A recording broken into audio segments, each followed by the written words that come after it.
Okay. Howdy. Hello. This depth is strange, but Yep. okay, we're just gonna go with it. What's up, everyone? How's it going? Can you all hear us? Okay. There's not many people listening. I'm gonna lower this actually. There you go. Troubleshooting. Okay, that's better. There we go. Yep. Okay. Cool. You can hear us. Awesome. All right. It's like a good Microsoft Teams call. Nate, as per usual, decided to make a last minute decision to do something else. So, no, he's just in the bathroom. So we have a little extra guest. This is Philip, my nephew, his kid. That's my son. And Cool. yeah, he Thank asked you. to be part of the podcast today. So they said hi. Someone said hi. How's your day going, Phil? Yeah. How's your day, buddy? Good. Good. Yeah. What were we doing earlier today? Went in the basement. We were playing in the basement. Yeah. What do you got down there? Lots of good stuff, right? You got this big swing in the middle that kind of can spin around. It's actually pretty. It's a little basement playground. Serious, yeah. It's pretty sweet. Got a whole setup down there. So yeah. Well, we have some announcements to make. But we're gonna wait for the other one to finally get here to do that. So I guess for now, hello everyone. Hope everyone's having a good day. We're just hanging out in West Virginia. So yeah, just not much going on. It's a little bit warmer than it's been for people who are in like the Northeast region or even south of that. Like we've had a big polar vortex come through, and it was just absolutely frigid this week. So we didn't get outside that much. It's still snow. The snow that's here has been here for probably close to like 2 weeks now, which has been great for sledding on various days that were warm enough to get out for. And here's the other brother. He joins us. Fashionably late. But yeah. Dad, can I have some water? You may have some water. You can have some of mine, but there we go. So before we get into the this camera's kind of stretching us out. Yeah, I know. I don't know what's up with the framework of it, but yeah. Thanks. Before we get to the announcement part of today, to build up some anticipation, thought we'd start with just some audience interaction. Some guesses on what you think. If you know, then because I know we got some family members on here, don't guess. But what do you think maybe the big news, the channel announcement might be for today? I'm not even sure what it is at this point. It sounds like a bigger thing that someone's expecting. Yeah, we gotta. Mom's not expecting. You gotta hype it up. Fair enough. Either that, or if you have any questions, maybe that you're curious, you like some live answers to, and it could be range of fun things or a range of serious things. Just ask some diabolical question about monasticism. Yeah, for sure. That would Oh, be yeah, check the Instagram. If not, I was asked a really great question today, Instagram and I'll get us started with just some chit chat on this one. Okay. What's your actual favorite Star Wars film? Yeah. I don't know my favorite Star Wars. You don't know what yours is, bud? You haven't seen one. That's okay. That's a fair response. What actually is it? You're not quite informed to make a. All right, no one's showing up from Instagram yet. Dad, what's your favorite Star Wars? Wait, someone asked if you're single, and if so, are you open to changing that? Asking for a friend. He is not. That's a great question. Definitely not. Single-minded, but not single. Solid. Nicely done. Star Wars. Favorite Star Wars film. Okay. Oh man. So it's like a close tie for me. Yeah. So I don't know what you're asking for. Yeah, if you had to pin one down, I'll go with mine while you formulate your response. Okay, so I picked Episode 6, which is Return of the Jedi, Yeah. which I think everybody knows. Episode 5, everybody knows. It sounds kind of like it's subjective. Episode 5 is probably just the best one. It is. Empire Strikes Back is a perfect film. However, I think Episode 6 is just great because you get kind of the redemptive arc of Anakin and Vader kind of come in. It's not like It's not like a villain justified. It's not like some sort of weird twist where you justify. It's just like in the end, we can all do the right thing. And his son has faith in him. Like even though he doesn't really truly know him, he just feels his like the faith in his father to make to do the right thing. I think that's it's basically the whole. I think taking all the movies together, that's got to be the best. I think by itself, though, 5 is the best standalone. Yeah, I think it's the best to watch. It's the best to just like I'm hopping on Empire Well, that's I was gonna say I think it is Empire for me, but Rogue One's also close for me. Oh, we're counting non-episodes. Oh no, you can hit up Rogue One too. Did somebody say something to me? Not really sure, but someone's sly way of asking if someone acknowledged. Someone said hi, Philip. Someone did say hi. What are the things? Someone also is throwing some shade. He said that Father Mike Schmitz is muscling us out of podcasting, which is fair. He has way more followers than we do. It's not a competition because we just started way later. I mean, we love Father Mike Schmitz. So. Also, though, he said he could bench all of us together. I don't know if he means physically or if you mean podcast, like flex. Who is Piers? Someone we know. Because if you mean like like that he could bench the weight of us, that's ridiculous. Yeah, he's a legend though. He's got some muscle. Philip, someone asked, "What's your favorite dinosaur?" Oh, T-Rex. T-Rex. There you go. You heard it from here. The only best dinosaur that's out there. Say okay? What was your Aunt Sarah asked?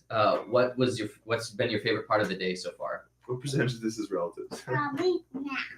Right now? Yeah. Well, that's a good part of the day. I'm glad you like living in the present moment. Celeb status. No, hardly.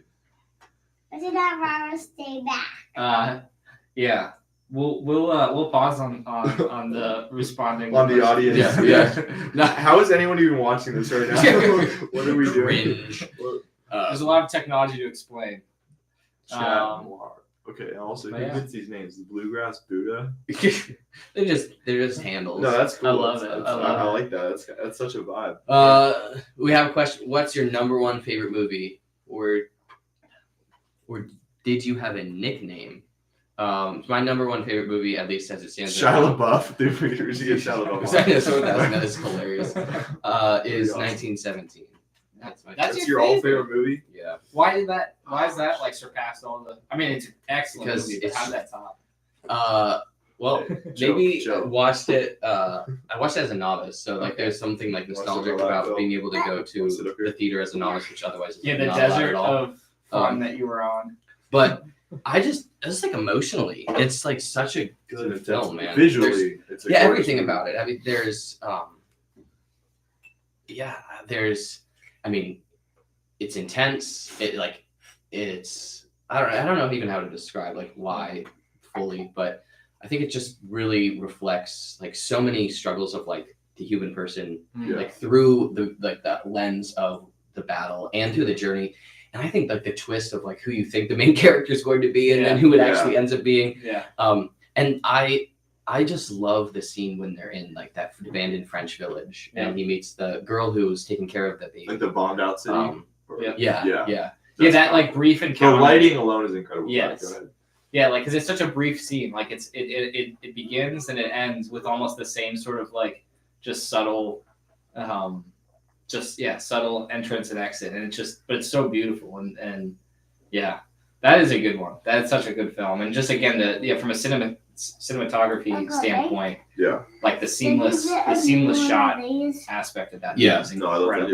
And you know what's really cool? Apparently that they only used natural light. Like there was no spotlights or anything. So when he's running through the burning village, it is actually on fire. Yeah. What's the word for that, Johanna?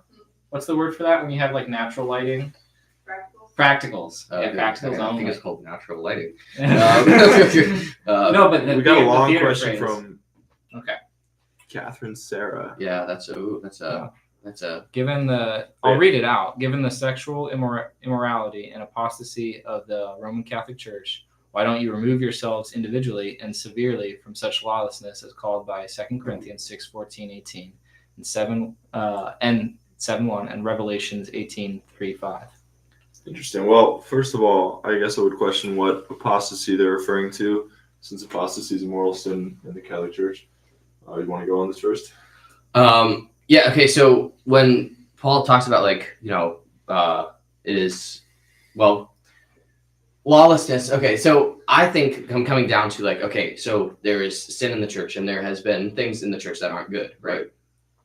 But to remember that the church, as the church, is made up but still distinct from just a collection of members, because Christ founded the church as an institution, and the church we hold is one holy, Catholic, and apostolic. Particularly, the holy is something that is really important when it comes to like, okay, we see like dysfunctional and bad examples of holiness within the church itself. Does that mean then that the church no longer is holy? And that is just a fundamentally wrong belief, because the church is founded upon Christ himself, and Christ is perfectly holy, and he created her holy. Yeah. And also, the church was given the means to remain holy by Christ, fundamentally the sacraments, but also the intercession of the saints, Our Lady, the ongoing apostolic succession of the Pope and bishops, even though they themselves are not perfect. They are given the Holy Spirit through apostolic succession, and the Spirit is the Holy Spirit, the Spirit of holiness. And so that the church is holy from its foundation in Christ, in its life through the grace and continued presence of the Holy Spirit, and in its means through what Christ has given for us to continue to remain in union with him. So we don't abandon the church because there are members in the church who aren't holy, right? We don't abandon Jesus for Judas, right? Judas is one of the 12, one of the closest people to Christ, and yet he himself, Jesus picked them. Cut himself off. But does that then destroy Jesus' whole mission? Does that undermine all the other 11 apostles? No. Not only Judas, but all, with the exception of John, all of them abandoned him. Yeah. So even people are like, well, the majority or so many members of the Catholic Church are corrupt. The sheer majority alone doesn't mean as much as some people think it does. But yeah, we would never abandon Christ because of the fallen apostles that he's chosen. And sorry. Yeah, no, that was my point. Yeah. That was my as for the apostasy, I think apostasy would come down to misunderstanding what this person means by it.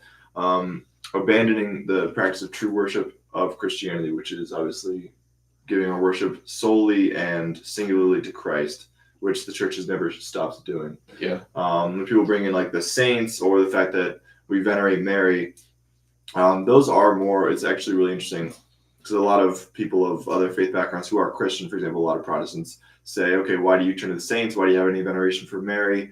Why do you ask for the saints' intercession? Like, isn't that a way of worshiping them? So in that way, you're kind of committing apostasy because you're swaying or swerving from the true faith. But at the same time, all Protestants pretty much universally are comfortable with asking each other to pray for them. And so as Christians, we're comfortable with asking other people to pray for us, but the kind of next step that we Catholics take is recognizing that the saints and Our Lady are basically kind of our friends who are in heaven now. So they're like unified to Christ by being alive in heaven. But we can ask them to pray for us the same way we could ask any of our friends on earth to pray for us. So when we like turn to those kind of things, whether it's veneration of the saints, veneration of Our Lady, the sacraments, which we see as means of grace and signs of grace. When we turn to any of those, we're not committing some sort of sin of apostasy because our singular fixation and focus in our religion is still Christ. We're just using a more plentiful and abundant way to actually get in touch with him rather than just kind of a minimalist approach. So, yeah. Yeah, and just one kind of last thing, because I wonder a little bit too if this question refers to some of the challenges and the struggles that have just come to light in the last decade, specifically with corruption. Yeah, the abuse. Yeah, the abuse scandals, and why looking upon those trials as being indicative of like the overall like a deeper corruption in the church. Right. And I would say to just kind of make it simply, the idea to make like your faith your own and to just like choose like, well, all religions, all churches are going to deal with the fallenness of the people involved. So I will just singularly as an individual worship God. I'm not going to have anybody to my left or anybody to my right. It's just or anybody God. in between. Mm-hmm. Yeah. we're not called to live. The Bible does not in any way, shape, or form direct us towards that type of relationship. It doesn't. There's no call to like just you and me. Like Christ always refers to like, the people of God, and this idea that we're not alone in this walk to to pursue heaven and pursue a relationship with Christ. And to your point, like plenty of our Protestant brothers and sisters who are comfortable with the idea of like, hey, I'll pray for you, church, or will you pray for me? Communion, the idea of community. So the fallenness of the community doesn't mean the community is broken. Members are broken, and they always will be. But that's why the community's there too, is because we need to hold each other accountable, right? And we need to hold each other to that standard, and pursue because you'll see flaws in each other, and people will see flaws in you that you can't see yourself. So I, just the idea of the fallenness of other members of the church should not be a reason to abandon it. Just like almost any, many institutions that we're willing to be a part of, whether it's a club or a team, like, you don't quit a team just because you have a member on your team that's like, kind of a loser. Can't play. Yeah. So. And as this one guy, Matt Fradd, I don't know if you've heard of him. He's a great Catholic writer and thinker. He says, you should judge a religion based off the members of that religion who take it most seriously and who practice it best. So if you're going to judge Catholicism, go for it, but don't base your judgment off of these corrupt priests who have basically failed to live up to the Catholic faith. Or don't judge it based off of Catholics who are lapsed or who don't even actually care about, prayer or the sacraments or the actual Catholic life. You should judge it based off nuns and priests and lay people who are taking it most seriously and who actually have welcomed the Lord into their life. Because otherwise you're doing a very bad disservice to yourself and to your own ability to judge the institution. Just the same way I wouldn't judge any denomination or any religion off of the most wicked or kind of least serious participants of that religion. I judge off of people who actually represent it well. Well, and that's, I think, kind of a dichotomy that just the church is faced with, which is we're in culture or in the world, we are told over and over and over again, don't base yourself or base another on their worst mistakes. Right. But when it comes to the church, that's the only thing we want to base it off of when we're trying to find a reason to separate ourselves from it. Right. Which is, exactly. I think that, go ahead. Go finish. I was going to say, it's just choosing to only look at what is imperfect as a justification for abandoning. Yeah. I think there was another question that kind of dovetails into what you were just saying, which is along the lines of does the church view its historical mistakes in the same way as individuals do by seeking forgiveness, atonement, and to sin no more? And I think that what you're getting at, Brother Francisco, just made me think the answer to that is yes. I think part of it is the fact that there are priests, and we witness in our own parishes, they're priests, they're bishops that are willing to talk about these things. We're kind of we're at a point, and we've been at a point for several years now, where you can't ignore the elephant in the room. These issues have to be understood, and there has to be consequences for those who have done wrong. Right. And I do believe that's happening. And I think, we have some family members who went to the Eucharistic Congress, and just hearing about how the revitalization of the church, part and parcel with the Eucharistic, Congress and the mission to revitalize and get the people of God to fall back in love with the Eucharist, is to recognize some of the struggles of the past. That the healing and the way forward is to get back to the source and summit of our faith too. Right. As far as atonement goes, I think just hearing priests that I've heard, who are the ones who are the good representatives of our faith, who are, again, willing to actually articulate that apology to their congregations. I think that's how it takes place at a real level. This idea that there's going to be some sort of grand strategic apology or something that somehow just shocks everything. I don't know exactly what people are looking for when they sort of think of things that way. Just no organization's really able to sort of just do that, just a massive purge, Right. But I think where you'll see it again is in parishes where the priests, or in dioceses where the bishops are again willing to articulate that apology, and they're willing to say, yeah, this is where we've gone wrong, and this is why we're gonna. And the thing is, I think I've encountered folks who can bring up that challenge. The reality is they're not actually looking at like what either bishops or dioceses are actually talking about and writing about. That exists. Those apologies exist. Yeah, those efforts to atone The do popes exist. have made a lot of them. Yeah, The last 3 especially. They're not like just something that's never happened. So Exactly. just continue to do that digging if you haven't found what you think constitutes as that atonement. But it is something that's happening. Yeah. Let's see, we got some other ones here. Yeah, I do want to acknowledge that we are also here for an announcement. So let's say that be at like 2:30, so like 7 minutes. So we'll field a couple more questions. We'll take more questions after that too.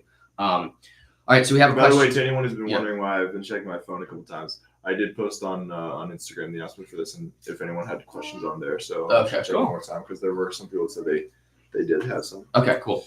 All right, so got a question here. Lifelong Protestant here. Hey, welcome. Drawn to Catholicism via the Eucharist and the liturgy. Awesome. Eucharist. Repulsed by the loud, pervasive, and angry divisions and name calling in the church itself.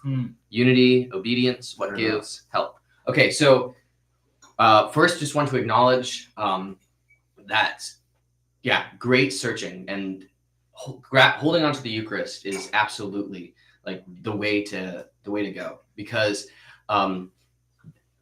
we believe, and it's stated in multiple church documents and the Catechism, that the Eucharist is the source, so the spring from which, and the summit, so the aim towards which the whole life of the church exists. So without the Eucharist within the church itself, it would not continue to exist, because we profess that the Eucharist is the body, blood, soul, and divinity of Jesus. Without Jesus, the church doesn't make any sense, right? Because he is the founder, he is the source, everything. So without Jesus' presence in the church, it would fall apart. So that's why we must believe that the Eucharist is fully Christ, his true presence. And not to say that discounts everything else, but that for me puts things in perspective. Because it's like, okay, I am in the very institution that is closest to the body, blood, soul, and divinity of Jesus, because we have him. No other denomination, I mean, Orthodox, sure, but no Protestant denominations claims that. Right. So, and all denominations have division. All denominations have that, name calling, as you put it. Now, the church, by claiming one, it seems a little bit counter to that, right? Well, if you're one, but you're also divided, what does that mean? Again, we have to look at, why is the church one? The church is one in its source, which is the Trinity. The Trinity is 3 in 1. The Catechism says that the church was born out of the heart of the Father, established by Christ himself on the earth, and continued in its existence through the Holy Spirit. So it continues to be one through the Trinity's presence in the church. There's also one in belief, that while there might be people who represent the church who act like there are things that are debatable, or that there can be one thing we believe and others, that is not true. We go down to what Christ says, what we have from tradition and from the apostles, and we've expounded on that, we've deepened that, but it has not changed. And lastly, and we're one throughout time and space, so that the Mass is the same in West Virginia as it is in China, Portugal. Different language, same Mass. We believe the same things. We're professing the same things. And it's the same through time. That what was believed at the beginning, what was practiced, while it developed and changed in a way, remains at the heart the same. And you're not going to find anywhere else that does that. And while, yes, there's division, and there's people who don't follow what they're supposed to because of the nature of concupiscence, the inclination within us to disobey. Right? We were redeemed by Christ. All of us were redeemed by Christ. All of us were given the outpouring of perfect grace, and we still choose to sin. Right? The church is kind of we see that it's like the place that is to be holy, like a microcosm of the whole earth. Like, it's meant to be holy, it's founded, made good, but there's still in it those who choose to do their free will out of alignment with the churches. But at the core, because of the Eucharist, the church, I believe, is the only one to be a part of, because only we say that we have Christ in his real presence here. Yeah. So. I was just gonna kind of to add to that real quick. It's like really important to remember when we talk about scandal in the church and how we wouldn't leave Jesus because of Judas or his sin. We also got to remember there wasn't just scandal in the early church or among the apostles and sinfulness, but there was also lots of theological division and confusion. Confusion, exactly. I mean, even if you before technically the early church, even just going to Christ's apostles, there was there was debate. There was times where Peter said things, kind of put his foot in his mouth and challenged Christ, and he had to be put in his place. And then even advancing beyond Pentecost, when the church really got started, there was debate about, okay, how are we going to handle these different moral issues, the different theological issues? For example, the Council of Jerusalem. There was a lot of early church Christians who thought, okay, do we need to be circumcised to become Christians? Do we need to follow Jewish law? And then there was debate about that. They had to have a conference basically, and Peter said one thing. Paul confronted them and kind of called them out and said, no, you're teaching something that's false. And, we kind of read that in the abstract and it sounds like it might have happened in a very nice, tidy way, but it actually might have been very messy. Well, in his letter, I think it's to the Galatians, he says, I opposed Peter to his face. That was probably very strong harsh language. Exactly.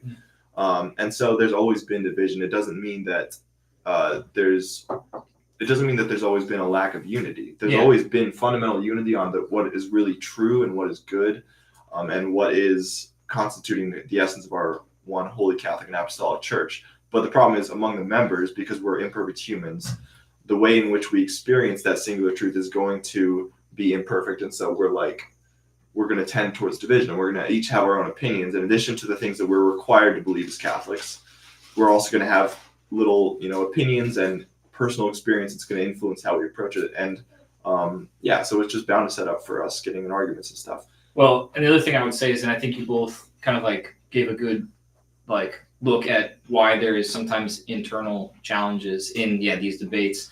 What's good to remember is a lot of, I think, the struggle to maintain unity, if we're going to call it, in the church, has to do with stuff that's attacking the church. Yeah. So all of these secularism, relativism, communism, other religions, they have created a lot of fractures at the seams, I think, within individuals who think it's okay to dabble here. Your cafeteria Catholics who are oh, okay, well, I'll believe these things. Or your Creasters only come on Christmas, only come at Easter. The people that treat Sunday Mass as just literally that 1 hour of their faith. And it's those types of Catholics also that create ruptures, because they're also bringing other practices into their life.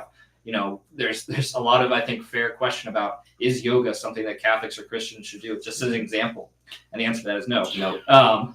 But that's just one example. There's many ways that we allow these small things to kind of latch onto our lives. And when you're a Catholic, who's sort of kind of wishy-washy in your faith, you're going to come into conflict with those who are going to try to call you out and sort of hey, look, a real faith is this, real faith is that, And I think the unification, again, isn't so much that Catholicism is divided, so much as Catholics get divided. And I heard, I think it's Tim Staples gave a quote in a talk one time, is sadly the worst thing about Catholicism is Catholics. And it's because it's pretty much what you could say about any general institution. That's true. The worst thing about humanity. The worst thing about humanity is people, exactly. But also the best thing about humanity is people, right? So and Christ called us, we experienced Christ first through other people. So even within the church, you will, and this is the principle, and this will be the last thing because we're gonna make our announcement. A principle that I've been really holding on to recently is you will find what you look for. Yeah. So if you're looking for reasons to stay away from the church because of X, Y, and Z, you'll find them in plenty. People. But if you're looking for a reason to find truth, to find and encounter Christ, and to find unity and support and love, you will also find that. So it's also based on attitude. Okay. That answer the last question. Yeah. I was not kidding. No, I meant it when I said I'm not single and I am single-minded. So I'm sorry. I'm sorry, Brianna, your friend. Yeah, tell her the bad news, I guess. Okay. So whoever else asked. Our announcement. Now time for announcement. All right. So, let's see. How do we want to I don't know, And man. At this point, I don't know what the announcement is. So Yes, I do. Okay. No, I Right. generally do. I don't know how extensive it is. You've thought more about it. Okay. So. You're better at announcing. All right. Brother Francis. Fair enough. You're literally in the middle of the shot. Yeah, you're the only one Me who and doesn't Tom- look like. I'm Me and glowing. Tom, I'm I'm like glowing. stretched this way. Tommy looks squashed. Like a I don't know what it squash is about this webcam. I think it's got like a. Can we take a turn in the center so that we Yeah, that's fair. Okay, so this was kind of born out of some thoughts, some reflection, conversations with Nate. some prayer. Definitely prayer. And also, I was at Seek just about 3 weeks ago out in Salt Lake City. Lots of Catholic speakers, groups, formation programs, all these different things. Tens of thousands of awesome young Catholics. And we had a booth for the vocation office. It's St. Vincent. And there were some people who recognized me from the podcast, which was kind of cool. But I just realized that there was more that like the monastery and Benedictines had to offer that the world needs desperately. And in fact, like Europe was built on the backbone of Benedictine monasticism, because before, like cities and states sprang up as they exist now, everyone just kind of lived together in a village, and they were mostly autonomous from one another, maybe some loose relationships. And those villages sprung out from monasteries. Monks would come into an area, found a community, and people would flock to it because it was a center for food. It was a center for faith and religion. And they became centers for culture and science and just Learning. the whole development of culture. Yes. Sorry, quick historical fact. Actually, if you look at a map of the UK, currently all the major cities, and then you compare with a map of England's medieval monasteries, the cities line up exactly with where the monasteries were. Same thing with actually modern day California. The cities are all based off of the California missions that were founded by St. Junipero Serra, which were basically monasteries in a way. Yeah. But sorry, keep going. Yeah. So what we want to do is transform what we've just been calling All Good in the Brotherhood podcast into a whole platform, calling it the Benedict Project, which will consist of the podcast remaining as it is, All Good in the Brotherhood, as part of it, but will also feature writing books. We'll have content in both literature, both academic and creative, art, both like physical art, drawings, paintings, but music. What else are some of the things we talked about? Having more monastic-centered content formation through, Benedictine spirituality, and hopefully more people. Brother Bosco's been on before. Hopefully, we might be able to collaborate with him in the future. Just more people in general. Some of the people maybe we've had on before, or new people, fresh faces, particularly those who are already kind of in the monastery world. So just trying to expand things a little bit, open things up in terms of our community, making it a little bit more communal. Hopefully, having more live streams so that we can have Q&As a little bit more often instead of just our podcasts going forward talking about. So then we're kind of each going to take like a little bit, not of a separate, but like the distinct identity within that. So obviously monk aspect of things, really focusing on how monasticism. So people flock to the monastery. Now the monastery is going to flock to the people, bring culture back. So how can I help you all walk through your own respective lives, but with the Benedictine framework? So a book I did a video on, but I'm actually moving it into a book form, is how monasticism can help your marriage. I'll be doing like a series like how monasticism can help your dating life, how it can, if you're a priest or religious, how it can even help your own vocation. And Nate's going to be starting a series soon too. So why do you want to talk about that? Yeah, just like pretty short videos, starting out every other week. Hopefully on Fridays will be coming out. Just basically going through the doctors of the church. If you do know who those are, good for you. If you don't know who they are, doctors of the church are saints from our church's history who are kind of just the ballers when it comes to theology. So Thomas Aquinas, Saint Bonaventure, Saint Augustine of Hippo, Saint Hildegard of Bingen, Saint John Chrysostom, just a bunch of studs who really popped off in the theology category. So basically just be focusing on that for these little videos while probably just kind of doing my own thing. So I'll be talking about this stuff, maybe doing little meditations based off their writings. That's what the doctors of the church are really known for, is their abilities in writing. But while doing that, I might be doing, whatever. I might be mixing and drinking creatine and stuff. I might be just like, hitting some push-ups or just like, I don't know what else I could be doing in the background but basically just chilling, just time to chill while also taking in some content from the doctors of the church. So Sweet. Yeah. And I kind of forgot, besides like the Benedictine content, also we are working on like parish programs. So right now we have one, I guess you could call it semester, like 11-week small group parish program that's been written. It's really awesome. If you've heard our episodes about the Strength Finders, it's kind of looking at the strengths through the lens of faith, vocation, relationship with God, relationship with other people. And it's going to end up being like a full 35-week small group program which will help revitalize your parish. So that's part of the stuff we're doing. And then we're also all doing work in meditation and prayer devotionals. So if you've seen our Stations of the Cross, we're also working on Stations of the Resurrection. If you've heard some of our rosary meditations for the joyful mysteries, we're going to be doing those for the other mysteries, the sorrowful and glorious and luminous. So stay tuned for that. We have the workout rosary. That was Tom's idea. We're going to be doing some more of those. So we got how to incorporate faith and fitness. That's one thing Tom's doing. And I know we haven't personally discussed some separate things you're doing, but I think you've had some ideas. Yeah. I mean, one thing, my position's probably a little different than these two gents, because I'm already in my vocation in the sense of I'm a husband and a father. What do you think this is? Yeah. I'm pretty sure I'm in my vocation. Well, I'm the only one who's not. You get what I'm saying? There's a Yeah. unique, and I'm in a position where I feel like, I kind of got to back the truck up to our family, I think, has gotten more exposure to Benedictine monasticism because you became monk. Yeah. But I can't say, that this was a core part of my own spirituality growing up, or that really even until or even that I've made that concerted effort to be this is my spirituality is to be a Benedictine. But we've kind of leached off of what you've been learning and developing, and over time, it just seems to click. And they say iron sharpens iron.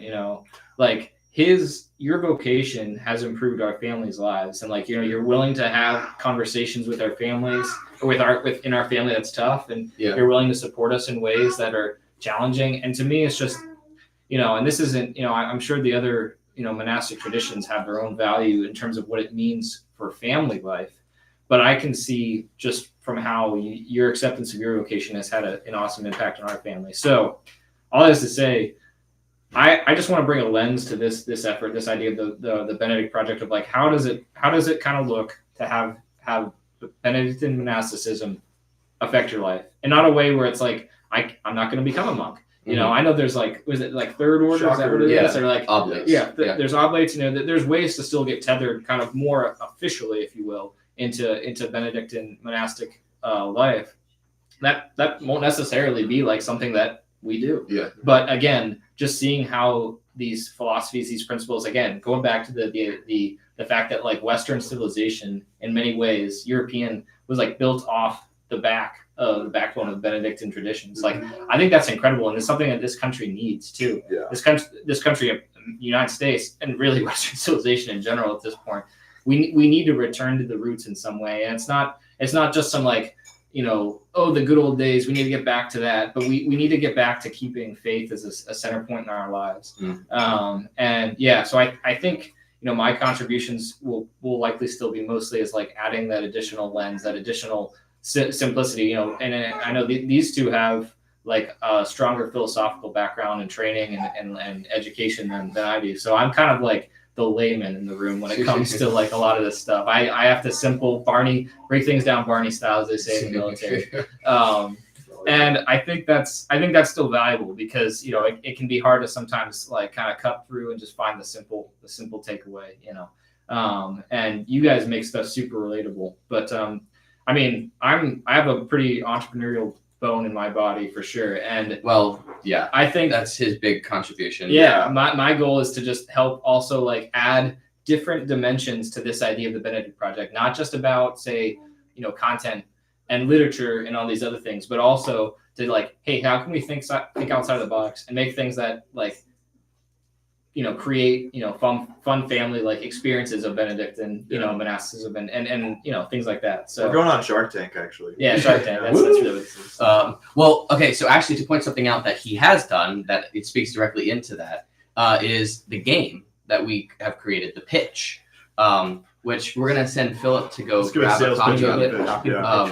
But bring it back. What Tom was kind of sharing about like kind of the transformation of the family, kind of maybe through the vision of Benedictine spirituality, that so kind of bringing this monastic life to families includes like a drawing together of community. And Tom and Johanna, with a very, very small contribution on my part, created a home game, card game, the pitch, which you have copies out that you can order. Kind of right now we're on like really like low scale way in which to order them. Basically, like if you know us, send us a message. You can send us an email if you like. We can send it to you. Yep. But that's another aspect of the whole project is family friendly and healthy entertainment to foster community. One of the hearts of monasticism. Yeah. And something I want to do with Tom specifically, not to disqualify Nate out of this, but is to kind of look at to kind of walk through the rule, looking at aspects of monasticism and say, this is how I live it in my monastic family. How does it look like from a paternal family? Like what would it look like if you incorporated this in your family? Or let's look at this concept. How does that make sense for monks? How does that make sense for a family? Yep. So that's something else I want to do a lot of. Canon law. We've talked about canon law. Looking at like how canon law applies to religious, how it applies to lay people, and opening it up because most people don't know what you actually are obligated to by law of the church. So just one thing to like, in some ways, sort of button up all this smorgasbord of ideas here is like we're just kind of throwing it up. On you. I think the big goal is to take what started as a kind of it's called All Good in the Brotherhood. Why did we call it that? Partially because we also kind of wanted a good, healthy excuse to probably have some healthy discussions about some complex things. Go ahead and just test the waters and see if there was like any likelihood that it was going to catch on. And this last year seems like it did. There was some remarkable growth in subscribers and all that fun stuff. And just to have a good excuse for us as brothers to get together and spend some quality time. But I think what we've kind of been thinking is that this idea could be something more like a movement, not just like, oh, this is the podcast that's called the Benedict Project podcast. And obviously All Good in the Brotherhood will still be like the podcast. Yeah. But we want to figure out how, again, to make this, to take these things into your hands, for lack of a better way of phrasing it, make it something that's more than a podcast. Make it something that's like, hey, this is a ministry that we want to be part of. Right. It's something that we're deciding we're going to try to expand, not from just like in this day and age, there's such a influencer culture of like, hey, let's hit a subscriber goal. Let's hit some sort of like, click-through rate and all these other things that a lot of, like marketing style types of metrics. That's not our goal. If the same audience of interest stayed the same for this next year, I think we'd be just as satisfied trying to like grow and develop and nurture the folks that are interested in listening to these shows and calling in or messaging in on our live streams. So it's to try to grow this into something that like can maybe be an aspect of your own spirituality too. And that itself, No, go ahead. That itself is kind of in line with the tradition of these Benedictine monasteries going back to the medieval times. These weren't like massive movements that involved thousands and thousands of people or were always, hugely funded. Often when it came to monks going into, unexplored territory and setting up a monastery and starting a community, it was really a grassroots experience. It was them and a few friends, and they went somewhere kind of a little bit exploring the unknown, and they set up some sort of community there, and then people grew around that, and then they had more of a movement going. But like starting out, it has to start from humble beginnings, which is definitely where we're at right now. But yeah, we want to be able to be more in touch with I guess anyone in the audience, and be able to do that in a way that's more than just a podcast. Look at this little dude. This is a recent member of humanity. This is Phil's little brother, Damiano. Damien. Okay, I think Damiano. Damiano would be cool. kind of cool, Yeah. but it'd be. It's a little. It's Yeah. gonna be solid Italian. Gemma is kind of Italian, but this is Damien. After Damien of Molokai, my confirmation saint. Cute kid. No, that was pretty much done. So it's perfect time to bring this kid in. But yeah. Also, hopefully, at some point in the future, we could turn it from being focused on just being on some platforms like YouTube and Spotify to then being on more what's it called again that Pints Aquinas is transferred to? Is it Locals or yeah, I'm not sure. Patreon. Oh yeah. We Some will platform like Patreon have where we could opportunities for subscribers, like membership. That you can. We will be working on merchandise too. Someone asked about merchandise. Right. We are growing that as well, so you can have some rep. You can rep the podcast or rep the project. And then also be able to have Like more of a that, yeah. community vibe because Exactly. on those kind of platforms, it allows for a little bit more interaction between fans with each other. So And a really good principle. So if any of you know Father Boniface, he's from my community, probably the most famous member of community.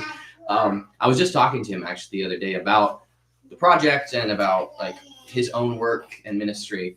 And something he said that I taken to heart that I really appreciate it is that content does not substitute connection.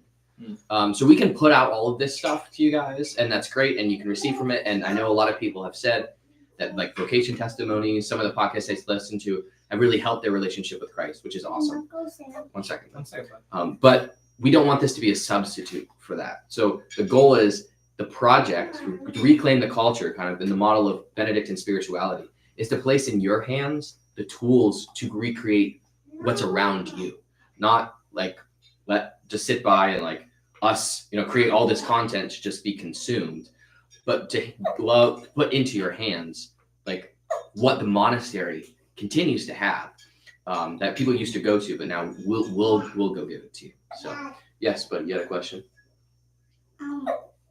Can you tell me how cold it is outside? How cold is it outside? I think it's pretty cold. I think it's like 28 degrees. So 28. yeah. It's cold. Yeah. That's pretty cool. So any reactions to that? sorry, I got a cold. You're good. Any reactions? What do you guys think? Thumbs up, thumbs down? Hopefully not thumbs down. That would be sad. But We're probably doing it anyway, right? yeah, right. Yeah, it's true. Yeah, again, We've gotten some hate. So we're still here. Sorry, it's part of the learning. too. haters Exactly. will be prayed for. Yeah, there you go. It looks like here But where yeah, Daddy is and Daddy's. and I think one thing that and Brother Francisco, like I think you've even seen some of the fruits of this efforts and what isn't again not just like culture, but like think of like the vocational value of this to young men considering monastic life too, because Yeah, I think that's where, I'm sure, conversations with your abbot and things like that, just recognizing that you are becoming a face and this effort is becoming kind of a face that can engage with our contemporary culture because there's so many young men, women spend their days on, various forms of media. And while, there's something to be said about like, how involved do we want to be in this space given it's how easily it can also be used to lead you to temptations. It can be used to get you to head in directions which aren't, because the information overload sometimes just becomes kind of a neutralizing effect Or even addictive. Yeah. But I think the value of being able to reach into these spaces and reach into a place that again, we are called to evangelism. it's the new mission field. Yeah. I think that's important. Yeah, and Benedictine spirituality from the beginning came out of a decadent society, right? Like Saint Benedict, his background was he was living in Rome in kind of the height of its decadence and corruption, and when it was full of all kind of the wealth and the opportunities for temptation that nowadays our world offers. But then what he did is he retreated first. He took some time to obviously be away from that culture and just devote himself to God. But then out of that singular devotion to God and kind of having that separation from, the toxicity of that decadent culture, he was then able to go back and revive culture and bring it back to Christ. So that's kind of in my mind, historically, a lot kind of a summary of Benedictine spirituality. It starts with being able to separate yourself from some of the decadence of the world and some of just those, all that noise that you were maybe referencing, Tom, when you're talking about even YouTube or these social media platforms. It's being able to first separate yourself and focus on God, but then not just staying there and like abandoning culture, but then going back with anything the good that you've been able to get from God and share it with other people. So you've got to do that through your novice year was stepping away, and now through this ministry and through other ministries as a monk, you've got to bring that back. And I think to some extent all of us have to, as Christians, are called to go through that same process. So awesome. So that's kind of what we got. I actually really like the idea of like having maybe like Zoom times, or people can register, call into a Zoom call, and we can like explore some kind of Benedictine formation. I'm really open to that. That's something we can talk about. Sure. I am familiar with the Logos podcast. I've actually met them. They were at Seek. I was talking to them a little bit, and I played basketball against them last year. The seminary basketball tournaments in Columbus. Played against them. They're crazy. That would be cool, actually, connecting with them. We really want to work on collaborating with other people. So also, Lindy, we love being watched by you. Yeah. In a whole healthy way. We really appreciate your support. No, it was supposed to sound odd, but no, just kidding. Unironically. No, Lindy's awesome. Yeah, it's great. We appreciate everyone's support. Appreciate all our fans. Yeah. We're gonna wrap up here pretty soon. So if anyone has any comments or thoughts they want us to respond to, or any just random questions, we'll maybe take about maybe another 5 minutes or so. You have a dream collaboration. That's a good one. Probably Pines with Pope Aquinas. Francis. Francis. Well, if we get Pope Francis on the podcast. I mean, I guess if we're going dream, like all the way to the top. Yeah. Like Bishop Barron would be really cool too. Maybe we could get a Jordan monstrance. Peterson. I ran into Jordan Peterson. Really? Yeah. Okay, cool. We could have the God of the universe sitting next to us. I think John Paul the Pew. John Paul. I don't know. You think he's camera shy? I asked him, and he said that there was one topic he might be willing to come on for. So, robotics. If any of you actually know John Paul, robotics. That's wild. He works for a software developing company for a robotics organization. Yeah. He's a legend. The legend of the He still has perfect hair. Anyway, it does. It's like Lego hair. Just it actually sticks on and then it comes off, and it's just like always perfect. But actually, okay, for real though, each of us say one dream collab. That's a good question. Yeah. I mean, we just hit like all of them, but I'll throw a different one out just for giggles. Treebeard. Oh my gosh. I would love to have Treebeard on the podcast. The end? Yeah, Treebeard. It would be like an hour podcast just to say hi. It'd be the longest podcast. Insane. It's only done in old English too. Change the long form. Hey, we said dream collabs. So no, that's real. That's fair. Yeah. No. Okay, if that's what we're going off, then gotta think of my own answers a little bit differently. Damien says he disagrees with Treebeard. So tough. Okay. So you do. There's so many people. Bishop Barron would be awesome. We got to climb our way up though. Father Sean Kilcawley. He would be my Joe Rogan. That would be absolutely unreal. It would be insane if we had him on our podcast. Yeah, that would be cool. That's like dreams to aspire to, like, a decade in the future. Just keep going. Rosie O'Donnell, does she have a podcast? Oh my gosh! Now we're just getting absolutely unhinged. Oh my gosh. Well, I think we're that's a good signal to call it. We should probably just end this. We're. So you keep on lookout. The logo will be changing. There'll be some changes for like the channel, like vision itself. We'll be moving stuff around, but not changing a whole lot of like what we're producing. Keep an eye out for upcoming content. Doing today, there was a second episode of Monasticism and the 7 Deadly Sins. Today we talked about lust. Last week was gluttony. Yeah. So the next every Saturday for 7 Saturdays, we'll be on that. We'll also be having more content about like the nature of living in the monastery. And podcast series. We're going to be walking with a friend of mine who's a therapist and a counselor, looking at the steps of recovery compared to the steps of humility in the rule, because they actually overlap, which is super cool. That's awesome. Considering that's way more recent, the recovery process. Yeah, exactly. More recent discovery. Sorry, Catherine asked a question. Will the project be the umbrella that will house everything, or will it be a series of separate topics needing 1,000 subscriptions. No, I think it should all be under the same. Yeah, it's So the don't worry. umbrella. We're gonna change the title. term We're gonna for change everything the logo, that's going to but be underneath. otherwise, from a fan point of view, not much is gonna change that. Yeah. So yeah. The song at the beginning of the podcast is Largo, right? From what's that? No, well, it's a portion from the New World Symphony, but it's not actually Largo. It's a different movement. Okay. But yeah, we might change that to make it a little bit more strictly monastic. Yeah, but we've had we're chant probably gonna we'll change that experiment, soon. but yeah, it's from the New World Symphony by Dvorak. There you Antonin Dvorak. He was a foreigner who visited America, got really into America, and especially like African American spirituals and Native American songs. So he decided to make a symphony based off that. So It's awesome. I love Yeah. that symphony. if you look up Largo, 4 New World movements. Symphony, it's beautiful, Super good. beautiful piece.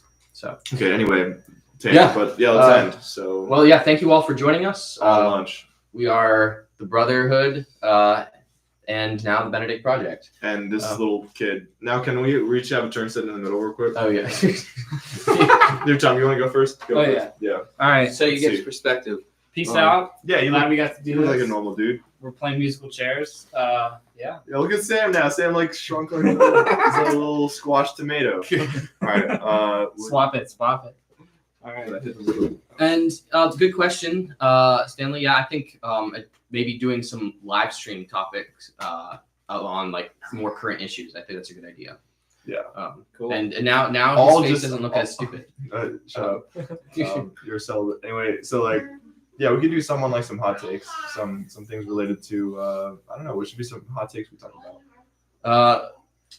Yeah. What throw in the Housing crisis. Boom. There you go. There you go. Awesome. And how Benedictine spirituality can radically change that. Hospitality. If you pray is enough, good. maybe Going the to housing Mars. crisis will drop. Oh, going to Mars. Okay, that's Going to actually Mars. exciting. The You're Gulf, wearing the NASA. Gulf of America, buying Greenland. All these exciting things on our future.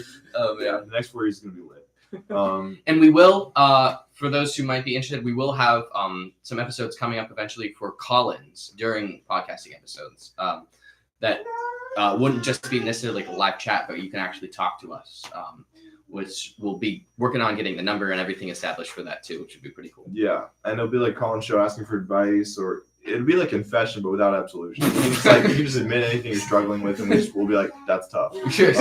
Real quick, is Teresa still on this? It's totally random. She said she was gonna watch this. You could theoretically ask her Tough. after the fact. Okay, yeah, that's crazy. That's a great point. I was just gonna say hi. That's whatever. Yeah. Thanks, Awesome. everybody. I think that wraps it We up. appreciate you. Thank you for joining us. Hope you all have a wonderful day, and we look forward to joining you on this Benedict Project together. So, Say peace out, buddy. Peace out. bye. Hey, Mom.